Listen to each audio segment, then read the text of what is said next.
Hey everyone, it's Emily here, back for another video, and today I'm going to be talking about how science proves the Bible to be true. I say this because the Bible has a lot of facts in science that we know now, but we didn't necessarily know before. But the Bible still had those facts from the beginning. So without further ado, let's just get right into it.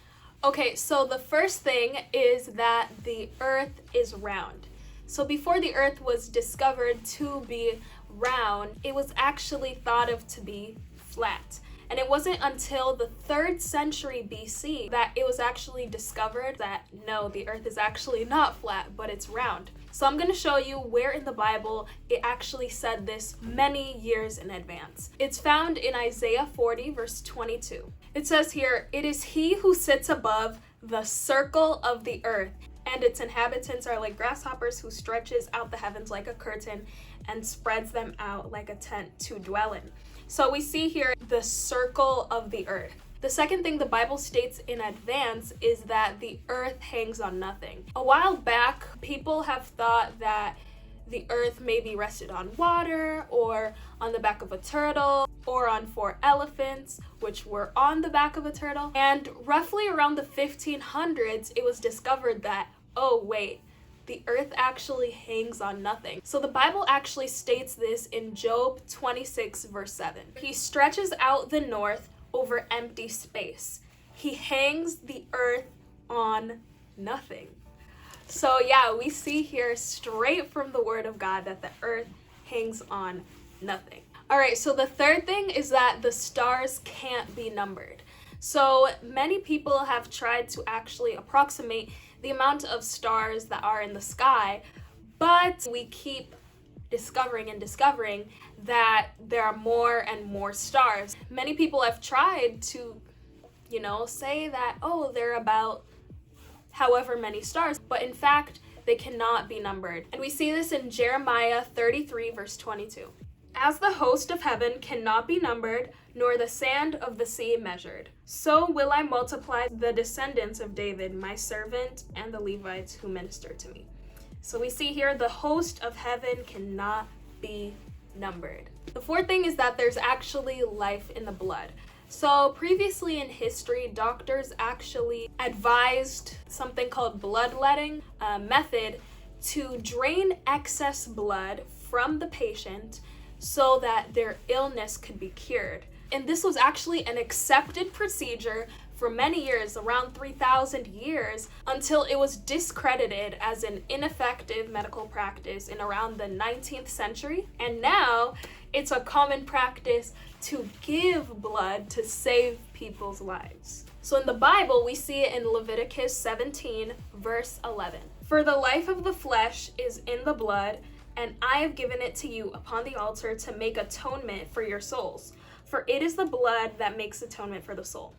All right, so the next thing is that a positive attitude actually benefits your health. So the healing power of optimism and having a positive mindset on things and being hopeful, it wasn't really embraced by the medical world until the late 20th century. But actually, there's a link between our minds and our bodies. And the medical community actually promotes positive thinking to maintain physical health.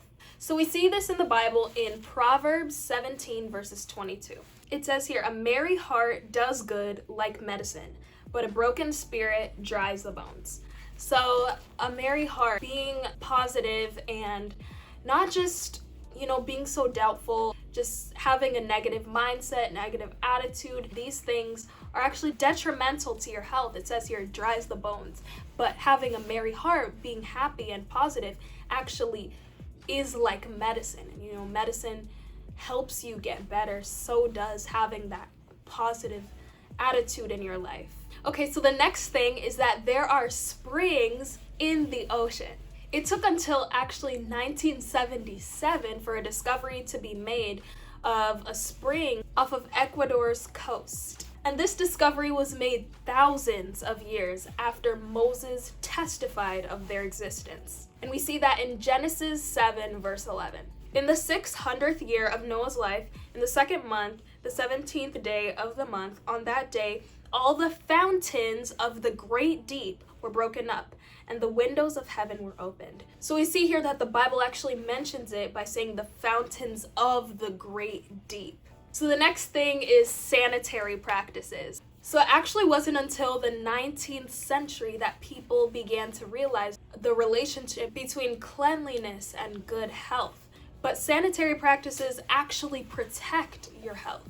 And we see in the Bible that there were actually regulations for touching a dead body, carcasses of animals, quarantining those who had infectious diseases that could spread, and procedures for disposing bodily waste. But close to the time when these regulations were given in the Bible, Egyptians actually had remedies where they would have these mixtures for treating wounds that actually had animal and human excrements in them. We can see this through the Bible in Leviticus and also in Deuteronomy 23 verse 13.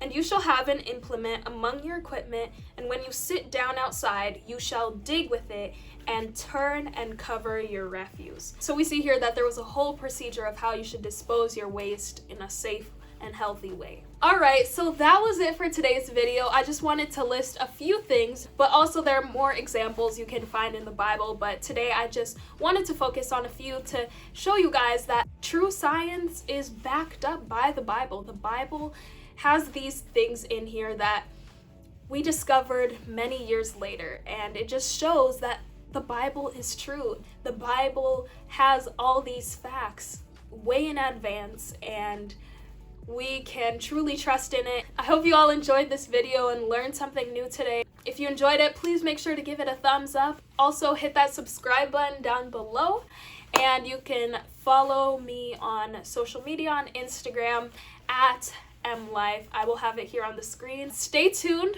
for next week's video. I will see you all in the next one. Bye.